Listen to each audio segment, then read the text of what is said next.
This is a tough one to make. I had to make it once as well. And I ended up going with the Volkswagen Golf GTI. Now, I do have a couple reasons for that. I think that for the younger audience looking for the sort of sportier car, when you don't have a family to lug around, you buy the GTI. It just kind of makes sense. You're getting a good car for your money. You get 200 brake horsepower, 207 pound-feet of torque. It does 0 to 60 in 6.4 seconds, which isn't bad at all. And the quarter mile is about 12.7 seconds.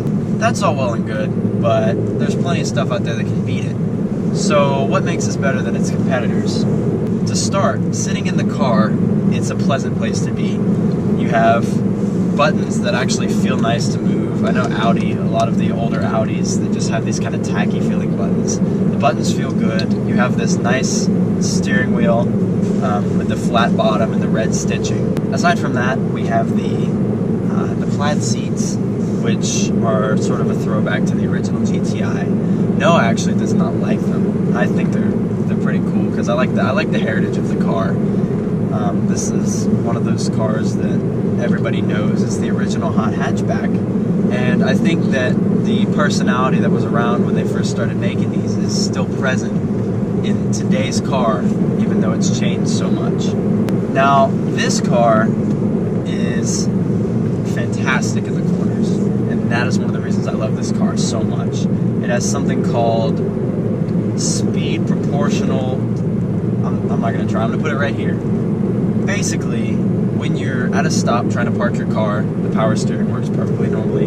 However, when you get up to speed, you feel the road a lot more. You start to feel the road fight back, and it puts you more in touch with the car. And for me, that makes me feel a lot better connected to the car itself, to the road. So the speed isn't all that, but the handling will give a lot of things a run for its money.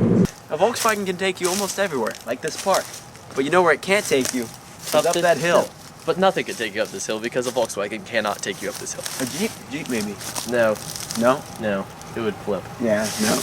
That's not where it stops either. The Volkswagen Golf GTI gets great gas mileage, kinda.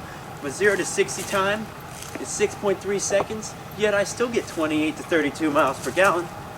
My emissions are probably not that good due to it being a Volkswagen, but hey, who cares? Because I'm here in the outdoors just hiking around, enjoying myself. And my car looks perfectly natural right there.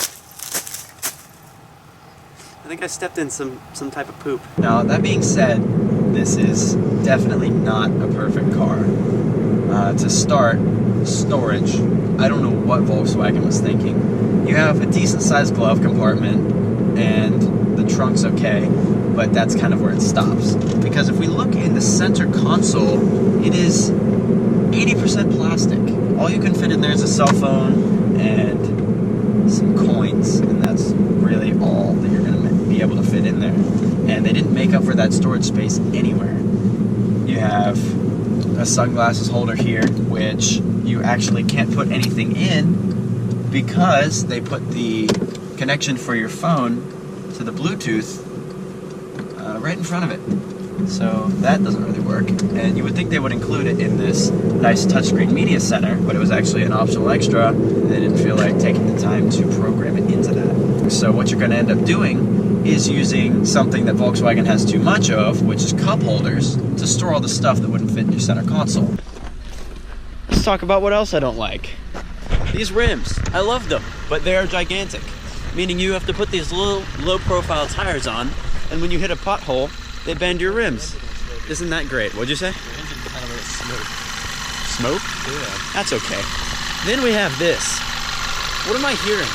What incarnation? In the year 2010, they couldn't make an engine not sound like that.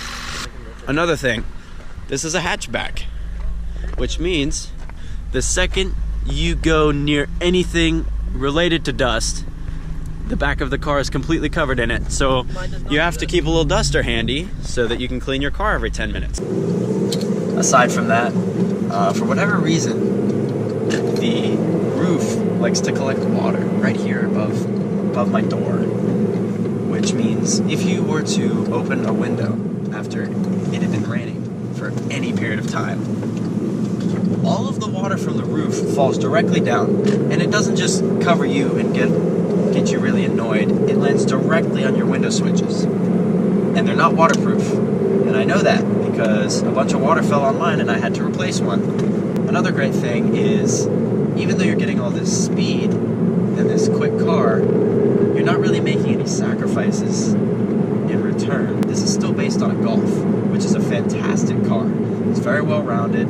When you want it to be quiet, it's quiet. You can get your parents in the car and drive them somewhere, and they're not complaining about how loud the thing is or how bumpy it is. My dad even said he would be fine driving one of these around. He doesn't feel like he's taking a step down when he gets in his son's car to drive it. And I think that's great. I think when you're looking for a first car, you're young, and you want something that is going to impress your parents as well as keep a smile on your face, I think this is the perfect car for you to buy.